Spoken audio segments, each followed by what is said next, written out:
Welcome to Scoop and Scale, where we dish up the science and weigh facts about mostly equine nutrition. I'm Jill Jackson, lifelong equestrian, podcast producer, and owner of 3 ponies. I'm a dressage rider and at-home horse keeper, living the challenge of managing 3 easy keepers on multiple acres of Iowa pasture. And I'm equine nutrition consultant, Dr. Claire Tunis of Clarity Equine Nutrition. I develop diet plans for horses ranging from metabolic seniors to Olympic athletes. I also consult for equine nutrition companies. I'm a scientist, dressage rider, and pony club mom. Claire and I have been horse friends for almost 20 years, and we've been collaborating on this podcast for the past year. And like most good horse friends, we're always talking horses. We're always talking about the challenges of managing our horses, our riding struggles, feeding horses, and what's going on in the wider equine community.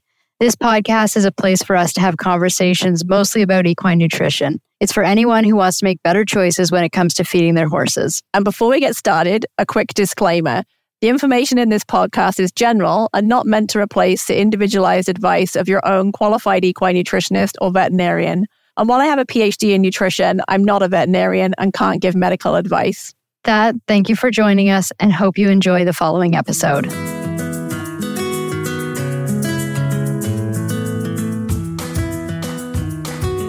Last month, we asked listeners for topics they would like for us to discuss, and we had quite a few people who want to talk about feeding senior horses. In episode 14, we talked about senior feed, but not so much about the specifics of feeding senior horses. I think it is a great topic for this time of year. The days are getting shorter, the nights are getting colder, and a lot of owners of senior horses worry about how their senior horses will handle the winter months. Now's the time to prepare your senior horse for the upcoming winter. So let's talk about feeding and managing seniors. It is a great topic for this time of year. And of course, I'm super excited about it getting colder. I know where you are, Jill. It means it really will get cold.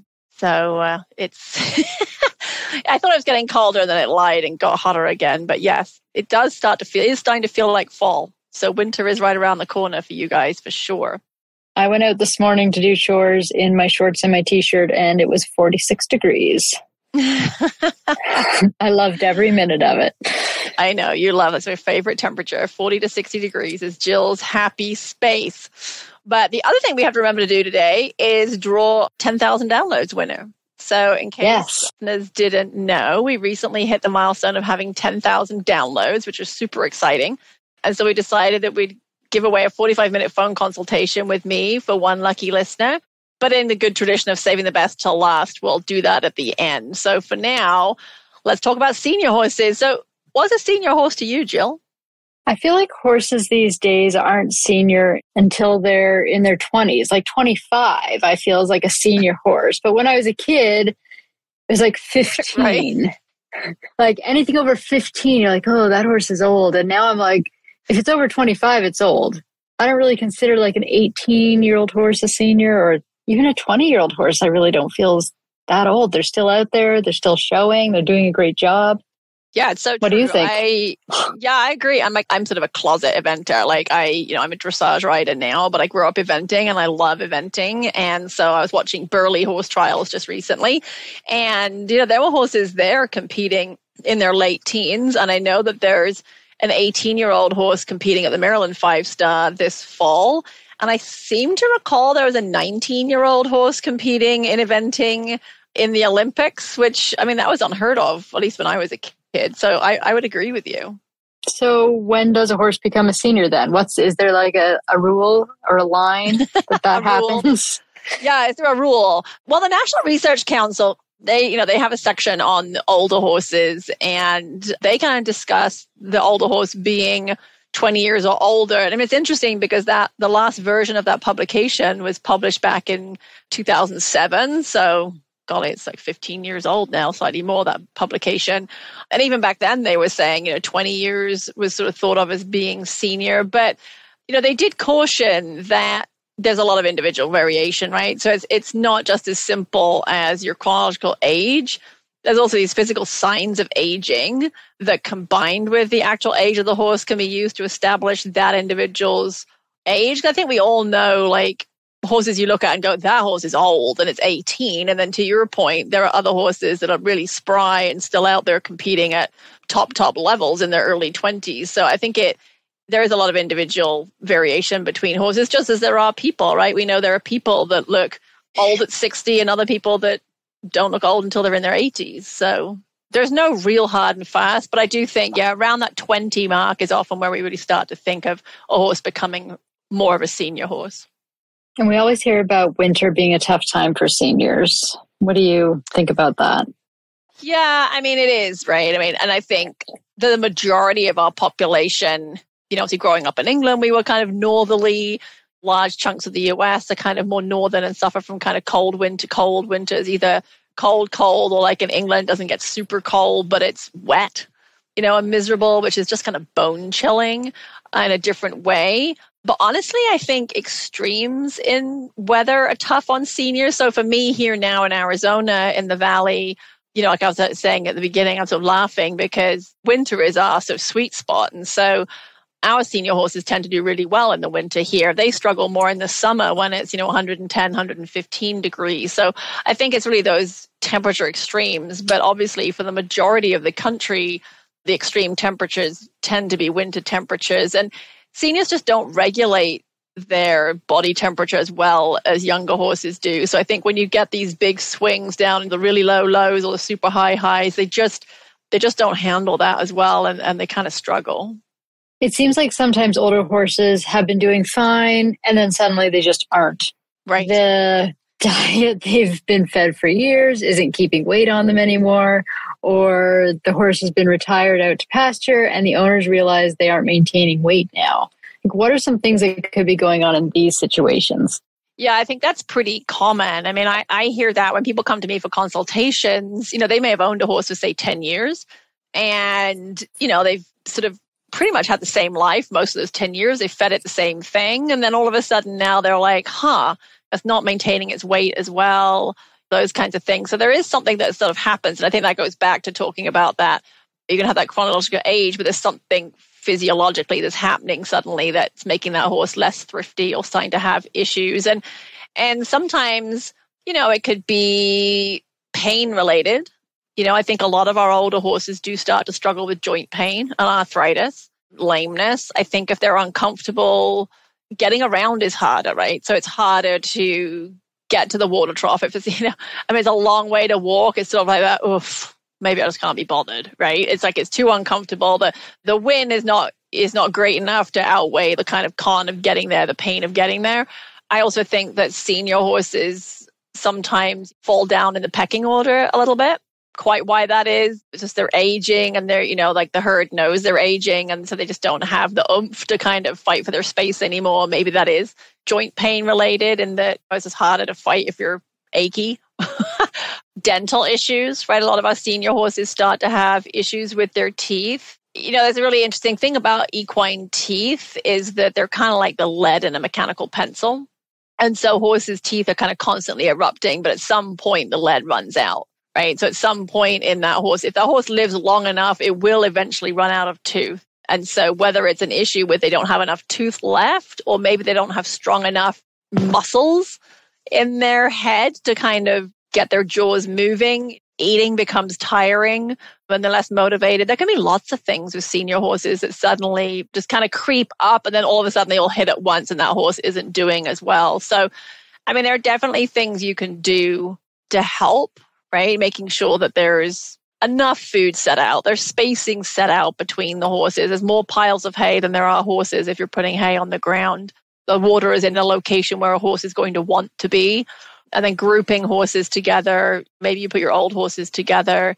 Maybe now you have to start thinking about bringing that older horse in overnight so that it's on its own away from the herd and can have some quiet time and time to eat without being bugged by younger horses and that kind of thing. So there's definitely some management changes that can help. But yeah, you're right. There's definitely, sometimes they just suddenly go downhill. So today we're going to talk about feeding senior horses. Let's start off with a question you mentioned earlier that you get asked a lot. Do I have to feed my senior horse senior feed? No. Easy enough. You the answer is no. No, that's your short answer out of me for once. No. Perfect. You would think that senior feed should be for senior horses, but they seem to get fed to all kinds of horses. Yeah, that's true. I've got plenty of younger horse clients with horses that are 6, 7, 8, 12, 14, whatever. All the horses, all the ages get fed the senior feed, but not necessarily senior horses have to be fed senior feed. So not to repeat episode 14, but why are they even called senior feeds then, if anybody can eat them? And When would I feed them to a senior horse? Like, what makes them so special? Yeah, I mean, I think the first feed, when I think senior feed, I think we all probably think of Purina Senior, right? I mean, I think that was like the first one on the market back in the day. And, it was pretty unique at the time, right? It was put together as a complete feed, specifically for senior horses, in the complete meaning that it has all the horses' forage in there as well. So you can feed that feed and not have to feed any hay, right? It's got all the forage, the hay, everything in it. And that was really unique at the time. And it was designed for senior horses in mind that maybe no longer have the teeth that we talked about earlier, can't chew hay anymore and need something else because they don't have that chewing ability to eat long stem hay.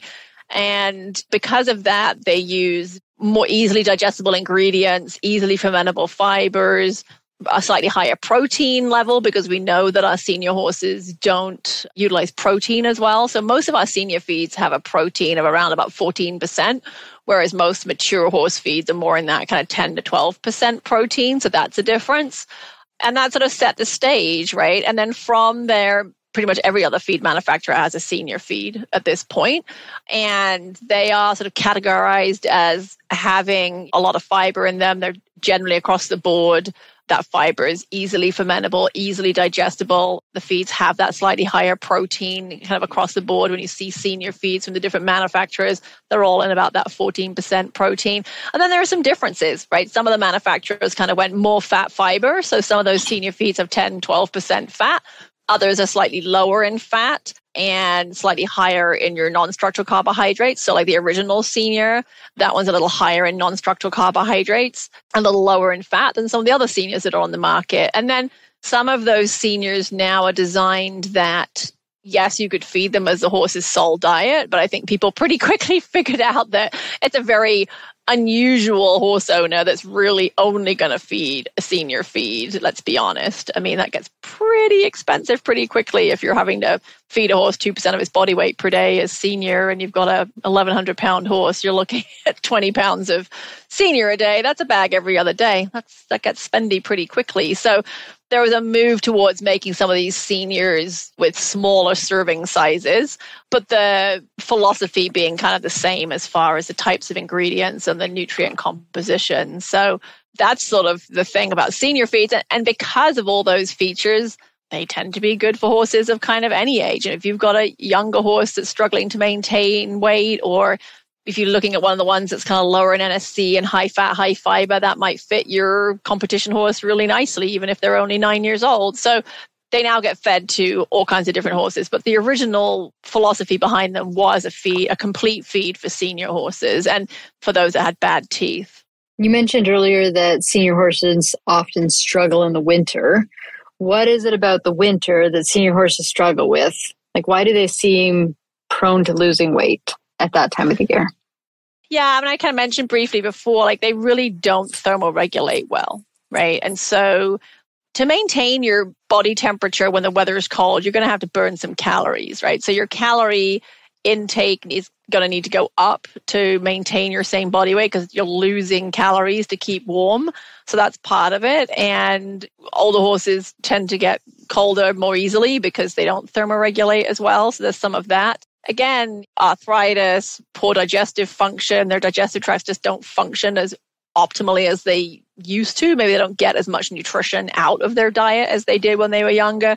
Those poor teeth, if they're not chewing their diet as well, the particle sizes aren't small enough, then you don't get as good digestion of those feeds. And then I think too, we run into that a lot of times, senior horses might be out on pasture in the summer, but now they're coming off of grass, whether that's they're still out on a pasture and they're in that sort of group herd situation with a round bale in the field type situation, or they're coming into a stall and being fed hay. But let's be honest, grass is a lot easier to chew, has a lot more moisture in it. It's more malleable, more chewable. You don't have to work so hard to chew grass as you do to chew hay. So I think that's the other thing too, is we changed their diet perhaps in some situations from being grass-based to hay-based. And that can be a challenge if your teeth don't work as well or there's some dental discomfort there. So there's lots of reasons why winter becomes more challenging. Again, if you've got arthritis and the weather's cold or damp, you just ache more, like your pain level is going to go up a little bit. That'll really knock weight off a horse really quickly. So there's lots of things about being a senior that the winter makes it a little more challenging. So if my senior horse is losing weight and feeding more forage isn't the solution, do I have to feed a senior feed or do I have any other options available? No, there's definitely other options. I mean, I definitely know a lot of senior horse owners who, for example, they'll switch to hay pellets or cubes, or they'll do soaked beet pulp with it. And then the problem there, though, is now it needs to be fortified, no different than your hay-based diet needs to be fortified. So if you kind of go that hay pellet, hay cube, beet pulp type route, then you're going to need to feed a ration balancer. And then sometimes people find that that's not calorie dense enough and they need more calories. So maybe they'll go to adding something like rice bran and, multiple pounds of these things, either with or without hay. And so then it sort of becomes easier at some point to kind of say, do I really want a rice bran, a beet pulp and a ration balance and some hay pellets or whatever in my feed room? Or honestly, all those ingredients are in most senior feeds. So wouldn't it just be easier to have a bag of senior in my feed room? And I run into that quite a lot where I have people that are they're still feeding their senior horse hay, but they might be feeding a combination of alfalfa pellets, rice bran, beet pulp, and a ration balancer that totals 6 or 7 pounds. Well, at that point, why not feed 6 or 7 pounds of a senior feed that's going to be more easily digestible, properly nutritionally balanced, and your feed room will be a lot tidier and easier to manage. For sure. One bag of feed is definitely much easier than mixing up a bunch of different things. Are there steps that people can take now to reduce the risk of weight loss over the winter? Should people be thinking about that now? Yes. Yes. That would be my short answer. Yes, think about it now. We're at the end of September already. Like this year's flown by.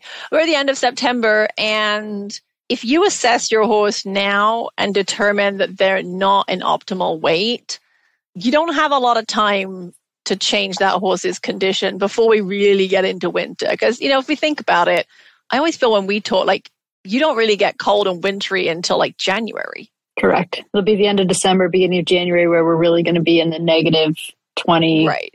Really February cold weather. Just like miserable. It'll be quite miserable, yes. And then in March, it'll start to warm up to the single digits. Can't wait. Yes, rather you than me. But but that answers my point perfectly, right? So you've basically got from now until you've got maybe the better part of 2 months, maybe 3 months if you're lucky, where you don't have a lot of sort of negative weather influencing the situation, right? Where you can put that weight on. Because if you don't get the weight on these horses now and you don't do anything about it until say like November, well, now you're really up against it because the weather's about to get really bad in a lot of places in the US and you're really fighting an uphill battle. So now really is the time. And I think at this time of year, many horse owners have the vet coming into their barn to do fall shots. And hopefully your horses are getting their fall vaccinations. I get notifications every day about all the diseases, the reportable diseases going around. And there has been a lot this year. There's been a lot of West Nile.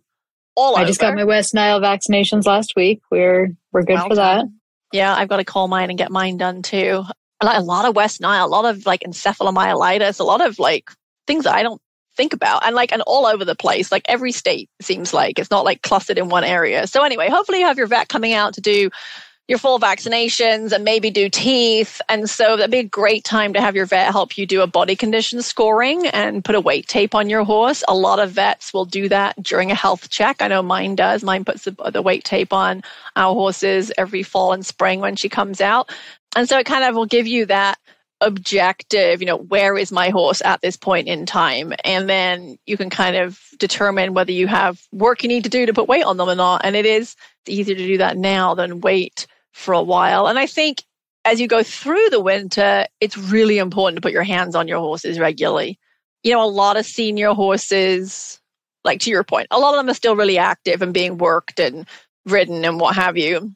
And that's great because they're probably getting groomed frequently and being touched a lot. And so it's easier to kind of know, and maybe they're clipped because they're working. And so it's easier to kind of keep an eye on their condition. But, for people who don't ride their horses in the winter because the weather's really bad, or if you have a retired senior horse that's sort of out in a pasture situation, it's easy to not really take the time to put your hands on them, and they get really hairy, and you think they're in really good condition when in fact they're not, because 1.5 inches of hair will hide a multitude of sins underneath it. And you can run your hand on that horse and suddenly realize that you've got a lot of ribs and a protruding hip bone and things. So it's really important to get your hands on your horses. And similarly, I think some of us are guilty, if we blanket, the blankets sort of stay on, and we just sort of lift them up and replace them and right them so they're not hanging off on one side, but we don't really take them off and really stand back and look at the horses. So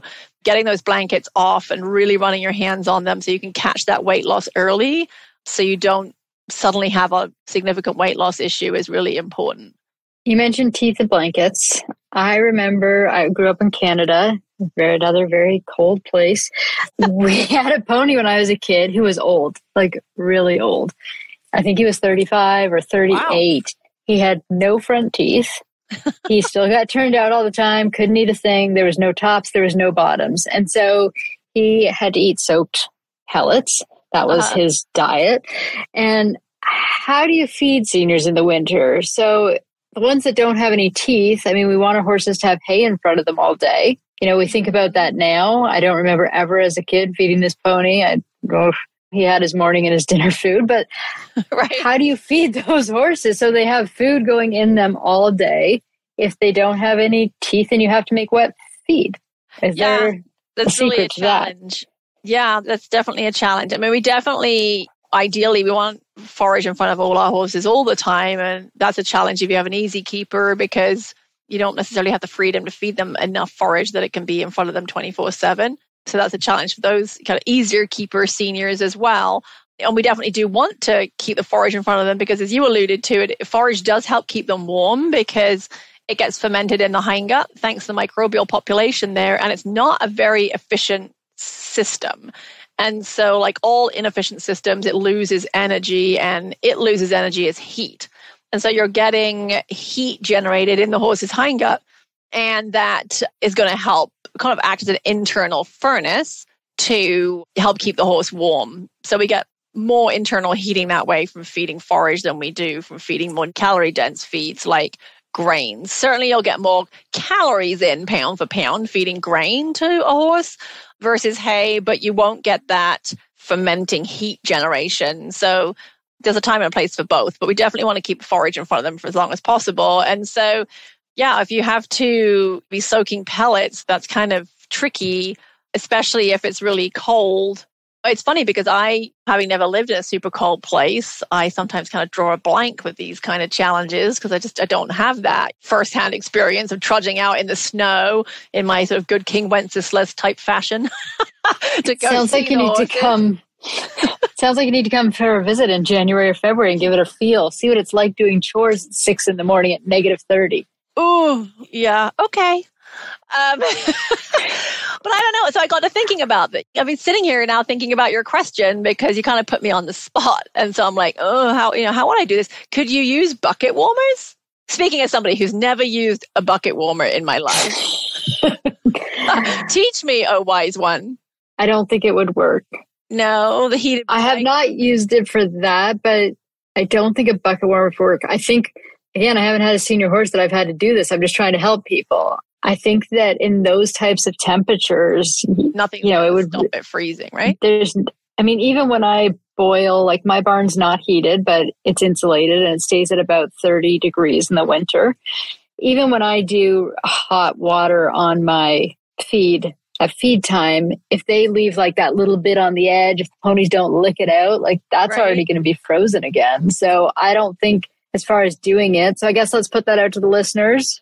We can share this with other people. If you have a toothless senior that you're feeding soaked pellets and things to, are you basically just putting it in front of them morning and evening feed and hoping they eat it all before it gets frozen. And then that just does them well enough until the next time you feed them in the evening or whatever. It's a challenge. And I think the reality is we have all these perfect scenarios, right? That we're all supposed to keep hay in front of our horses or forage in front of our horses all the time. They're all supposed to eat constantly and all these things.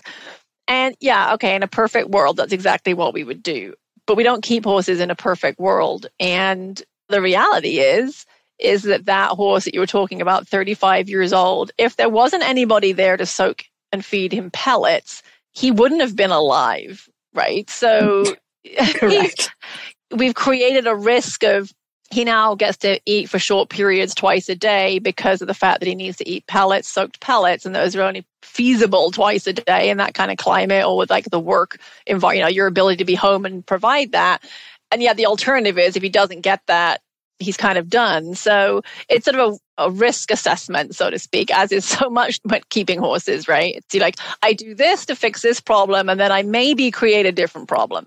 And the reality is we just have to do the best we can. And I hear this from our senior owners all the time. I mean, we work with some pretty old horses, and they so desperately want to do the right things by their horses. And they really, let's be honest, we want our horses to live forever, right?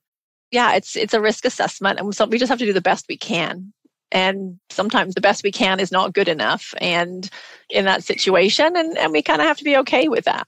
And I wasn't going to take this here today, but I was going to say, let's move off of this. No, I know, but I think it's a really important. I think it's a really important topic because I've actually had a couple of people recently reach out and say, if I can't get this horse in better weight or whatever, then I'm actually going to euthanize before the winter.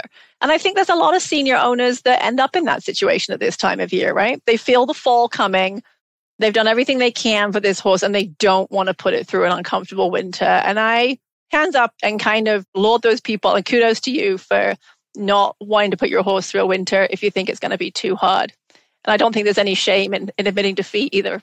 No, I feel that too. I feel like it's always better to do it on a good day, on a happy, sunny, warm day than the time that they're down on the ice and they can't get back up. And that's not the time to do it. So sometimes we have to have hard conversations at this time of year with ourselves, and we have to be honest with ourselves. And that's not always easy, but it is the right thing to do. But let's move on. Let's talk about something else. Okay. We're going to keep talking about teeth, but we're going to talk about a different tooth problem. So we always think about seniors that have worn down teeth and they don't have any teeth left. Right. Let's talk about EOTRH. I'm going to let you do that whole thing. A lot of people don't know about this condition, but it is mostly in seniors. And I think it's really important because it's something very easy to look at and open your horse's mouth and take a peek. And go ahead and talk about that. Yes. EORTH, and I have this written down because I can never remember what it is. So I'm just going to read this. It's equine odontoclastic tooth resorption and hypercementosis, which is quite a mouthful. That was a terrible pun. Terrible. I get it, but it is a mouthful. So I never call it by that. Equine odontoclastic tooth resorption and hypercementosis. It's EORTH. It's actually not EORTH. It's EOTRH. Thank you. Anyway, EORTH.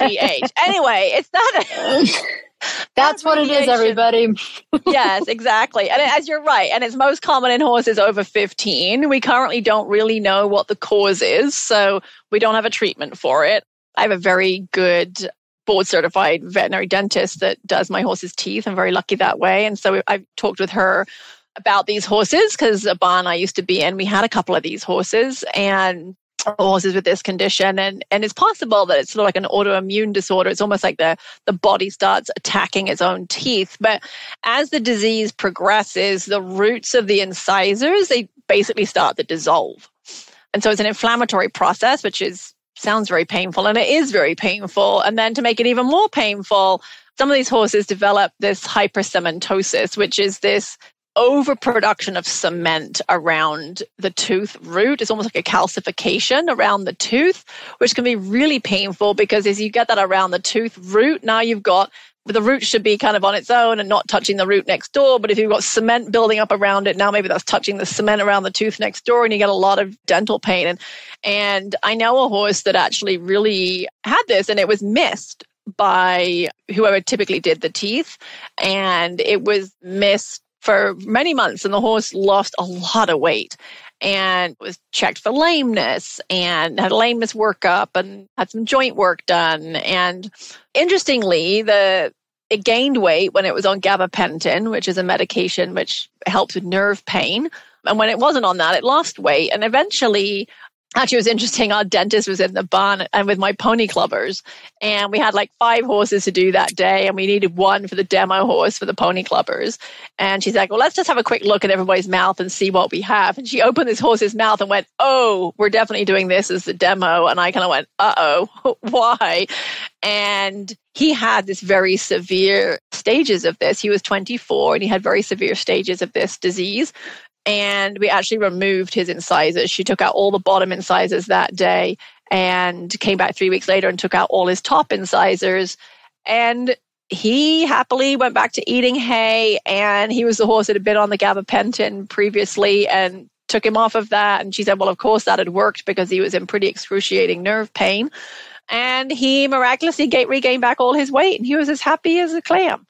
So it's shocking to think of them having all their incisors taken out, but he was so much happier without them. And he had actually progressed the stage where he had like little boils like on his gums, like these little like lumps. And they're kind of end up looking like little tiny ulcers. They're like pimples. And sometimes they kind of like have like bursts. So they look a little bit like volcanoes, I guess, like the ulcers.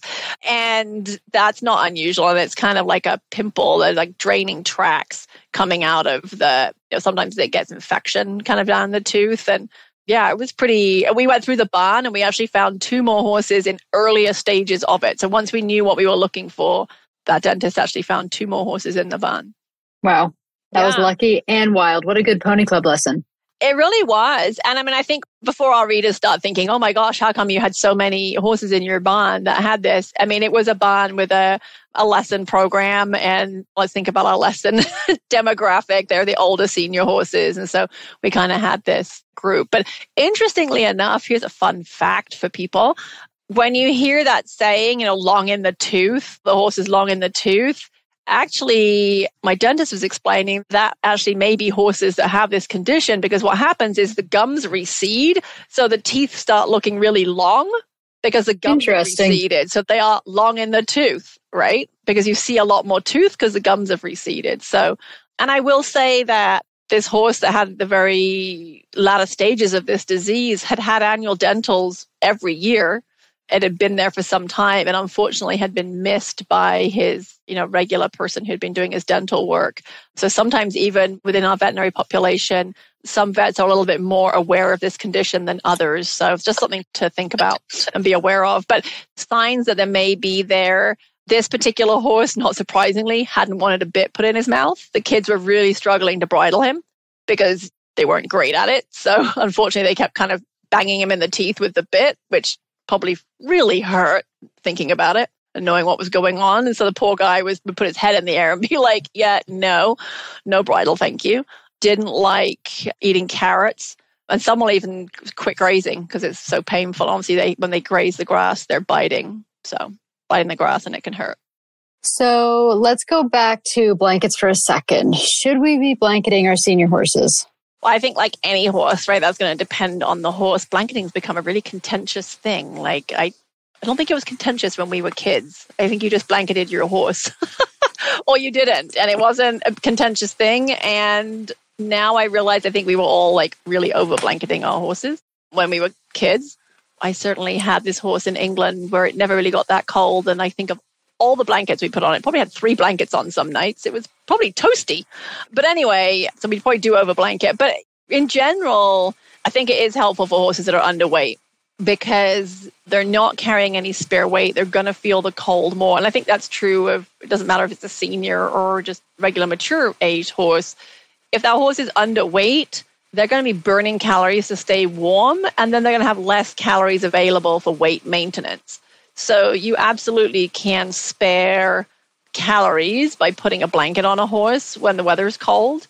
Then those calories that would be used to keep it warm are going to go towards helping maintain its body weight. So it can be a really useful tool and it can save you a little bit on your feed bill right? Because you won't have to feed quite so many calories to be able to maintain weight and maintain body temperature if you're putting a blanket on. But they have to be the right blanket for the job, because if you're putting on the wrong one and it's not the right one for the weather, it won't be as effective and potentially is more detrimental than anything.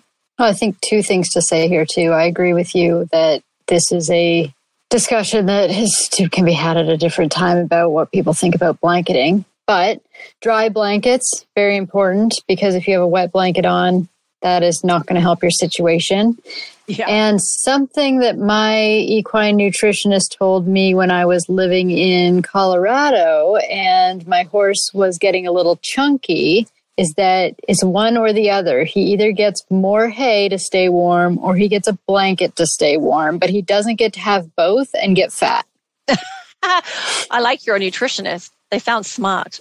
Yeah, she was right on. He was getting a little round, and because his blanket was on, I wasn't really noticing. And so it was one or the other. Yes. Yeah, so sure.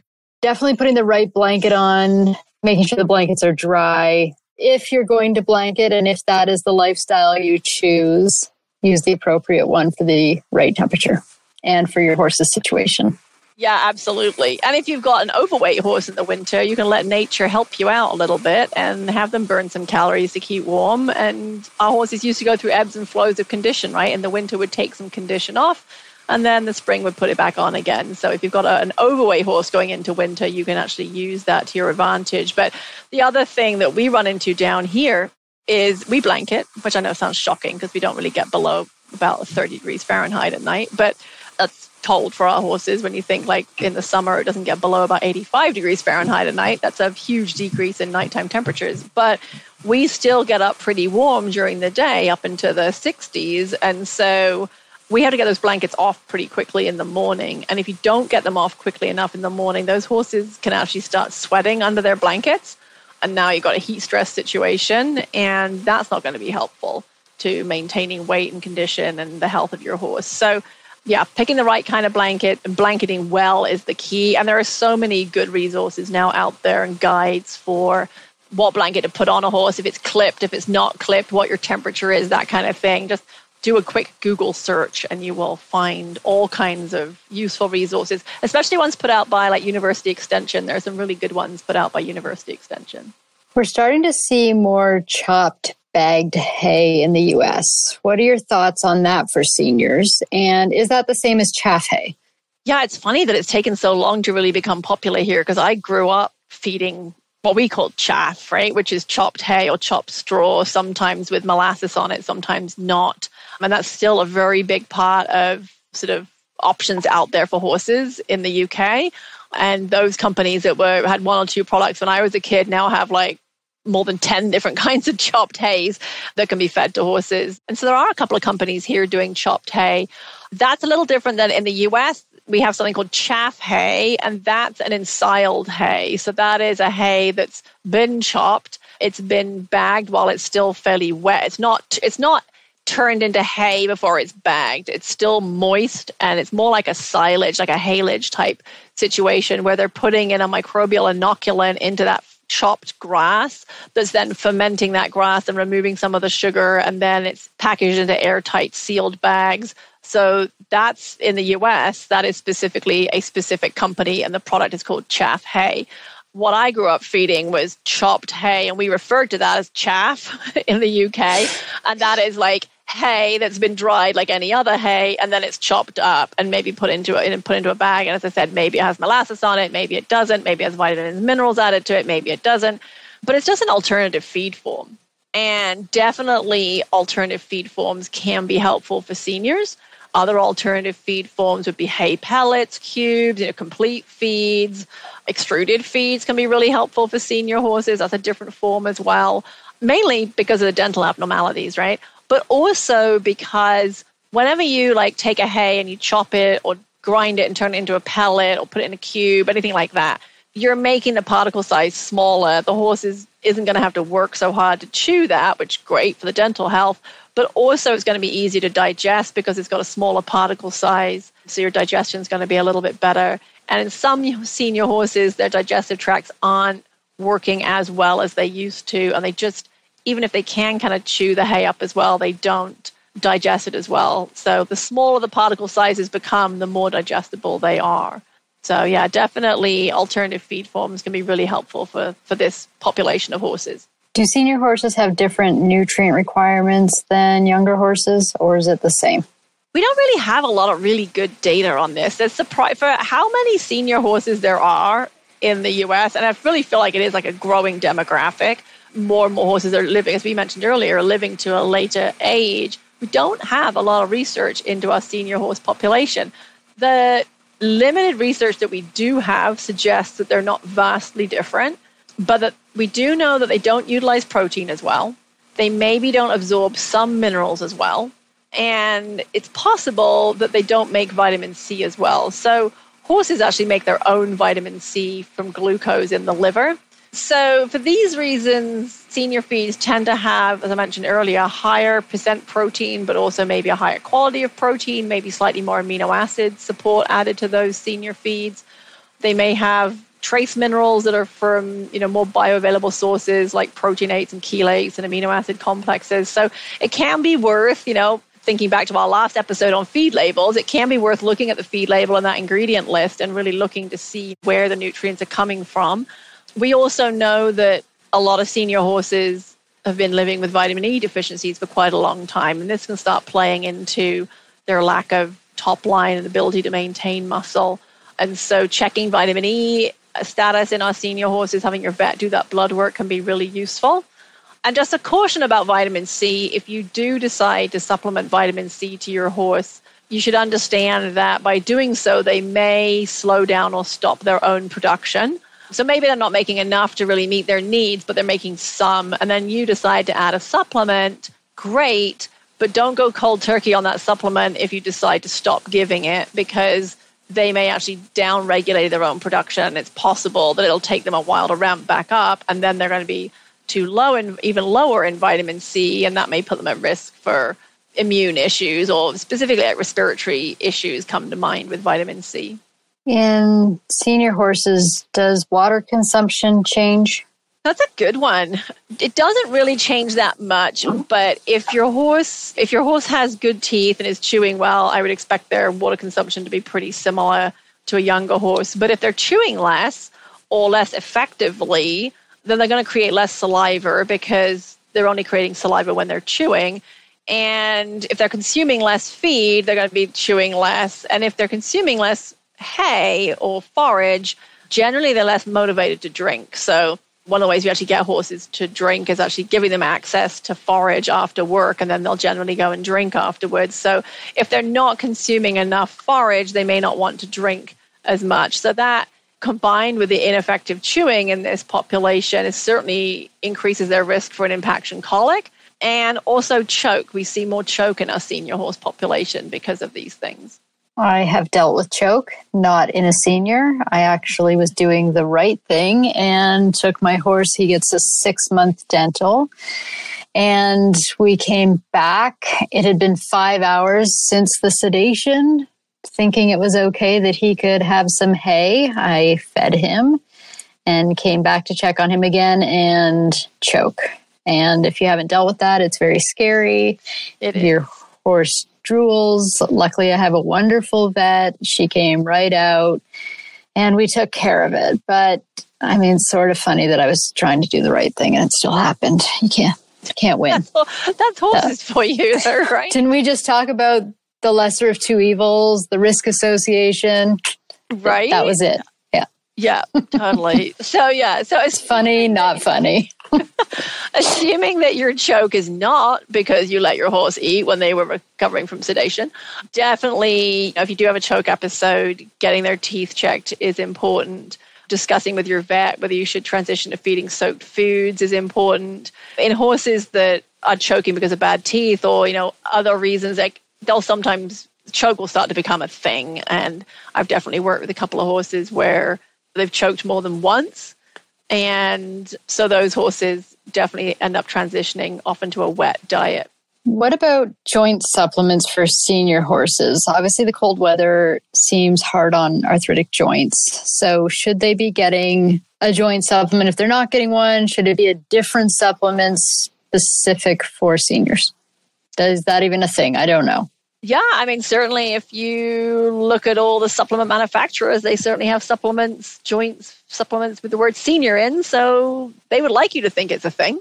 Okay, perfect. Whether it's a thing, whether it's really a thing, I think the jury's kind of still out on oral joint supplements. I do think there's some good ones out there. I think many are probably not very effective. The amounts of the active ingredients are not adequate to really likely be effective. Years ago now, I did a Q&A, an Ask the Vet Q&A, and we were talking about supplements and got to joint supplements. And the vet, who was my kind of co-expert on this episode, she was talking about joint supplements. She raised a really good point, which was you have to ask yourself the question, like, why are you giving the joint supplement? Are you trying to protect the joint and prevent damage from occurring? Or do you already have damage and you're trying to help support inflammation that's already happening in that joint? Because the approach to supporting both of those is different and the ingredients are likely different, right? So there are those good old tried and true glucosamine, chondroitin, hyaluronic acid, MSM type ingredients that really their goal is to try and help protect the joint from becoming damaged. And then there are ingredients like resveratrol, for example, where that appears to help promote kind of a more healthy inflammatory response. Interestingly, there's some research in yeast extracts and actually some trace minerals too, where they've done research on horses and they've put them through what sort of a standard exercise type test or a model for a standard exercise type test. And they've looked at the joint fluid in these horses that have been fed either the yeast extract or these specific kind of minerals. And they've shown that the horses fed those ingredients have lower inflammatory markers in their joint fluid than the horses that weren't, which is kind of mind-blowing, but makes total sense because if you have less inflammation in your GI tract, you're going to have less inflammation in your entire body. Inflammation tends to be systemic. So even if joint supplements are not working in the joint, because we hear a lot of that from people, there's research showing that they've taken fluid out of joints and they don't see any difference in the amount of glucosamine or chondroitin and other compounds in the joints that would suggest that those ingredients are getting to the joint and acting in the joint. We do have research showing that horses may have an improved stride length or a lower lameness score when on some of these things. And so it begs the question of, well, how are they working if it's not getting to the joint, but it's possible it's having its effect actually in the GI tract or it's just having an effect systemically. So I don't think there's any right or wrong answer. I think if you want to feed your horse a joint supplement, great. Try to pick one that has some research behind it that's been shown to have a positive effect for the types of issues that maybe your horse is dealing with. So you're probably looking for products that have, resveratrol, as I mentioned, has some research behind it as being effective. There is another product, an ingredient called Epitalis, that has some research behind it. Or if you just say, this is not money that I can afford to spend on my horse, I wouldn't beat myself up about it, right? There's other things we can do. I do think that, again, for example, having omega-3 in the diet is really helpful. That helps regulate inflammation, and having a good quality omega-3, something like a fish oil type product, that could really help joints. It's going to help other things as well. That's a really useful thing to have for just overall inflammation. And we know that our senior horse population is suffering from inflammation. It's a fact of aging. So, if I had to make my choice between I could afford the more expensive omega-3 supplement or do a joint supplement, I would probably do the omega-3 supplement, to be honest, because I think that's going to have a wider ranging benefit throughout the whole body, probably. I just want to add on to this. When you say there should be research behind it, there should be scientific research behind it, not companies making claims and having reviews from people that have used it that have seen a difference. Absolutely. I'm going to leave that just there. Yeah, no, that's a really good point. And I look for the scientific research first, and then I'll look for anecdotal research, which is your reviews, second. And it probably comes down to about 3 or 4 products that really fall into that category of being ones that I'm like, this might work. The other thing too is you can also talk to your vet about, is your horse a good candidate for things like Legend or Equine or Pentasan, although it's not called Pentasan in the US anymore, it's called something else, and I can't remember the name of it. But those sort of intramuscular or IV, in the case of Legend, joint support products. And, those are things you can get through your vet. And again, those are supported by research. So really, it's a good conversation to have with your vet. What is the best way to support your senior horse that's having some joint-related issues? When we think about senior horses, we tend to think about underweight, decreased top-line horses. But I ride dressage, and not all seniors are underweight. In fact, there's a lot of really heavy, too heavy, cresty, warm blood. I'm not picking on them. I ride dressage. I get it. That's just what I see when I'm out doing things. So let's talk about the opposite of the thin, skinny horses. And let's talk about the big, heavy breeds that have too much weight on them. Where do we go? What should those owners be thinking about? Yeah, they always make me think joint health, right? In our senior population, because again, these sport horses that have had athletic careers, it's very likely they've got wear and tear on their joints. And you really don't want those horses. I mean, there's many reasons not to have your horses overweight, but joint health is a big one, right? Metabolic health is the other one. Joint health is a big one. So I do think that it can be an issue. You're definitely putting more strain on your joints in your senior horses if they're overweight. And for that reason, I will say that there are times where I will keep senior horses a little on the lean side, right? So I might keep them at a really, somewhere between like a 4.5 and a 5, like a not quite 5 on the body condition scoring scale. If they're really struggling with joint health, like if you've got the senior horse who's a little slow off the ground, struggling to get up, like you really don't need fat on that horse, right?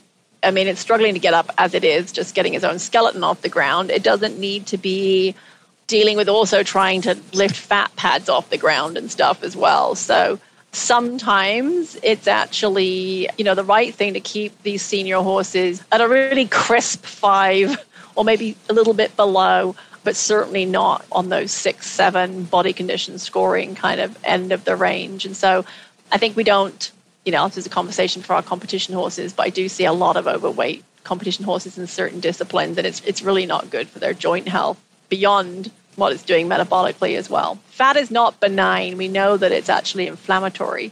So horses that are overweight, you're really adding to their inflammatory burden as well. Is there anything else you think we should mention about senior horses today? I don't think so, no. I don't know if it will come up on the recording, but I think your cat wants us to announce the winner of our drawing. I can't win. I can't win at the zoo at my house. I was listening to somebody's decided they're being ignored, that we've been on here long enough and we need to be done. Wrap it up. So anyway, yes. So our winner, I feel like we should have a drum roll for this. So cue drum roll. And the winner is, and Jill is going to spin our random selector here. Who is our winner, Jill? Is it there? Yes. And the winner is Valerie Sick. Valerie. I hope I didn't butcher your name. I hope I got it right. It is Valerie. Valerie Sick. Well, Valerie, if you're listening, please message us on social media and we will schedule your appointment. I will look forward to talking to you, Valerie, and getting to know you and your horse. And thank you so much for liking the post and sharing it with all of your other horse friends and subscribing to our podcast. Yeah, and everybody else who entered the drawing and did all those things, thank you. It means a lot to us. For our listeners, if you'd like to be a part of our conversation, please send your suggestions for future topics in equine nutrition. Questions to info@scoopandscale.com and is spelled out. You can also find Claire at clarityequine.com. And if you've enjoyed this episode, we'd be thrilled if you'd share it with your friends on social media and be sure to subscribe on your favorite podcast platform. For the Scoop and Scale podcast, I'm Jill Jackson. And I'm Dr. Claire Tunis. Thanks for riding along with us.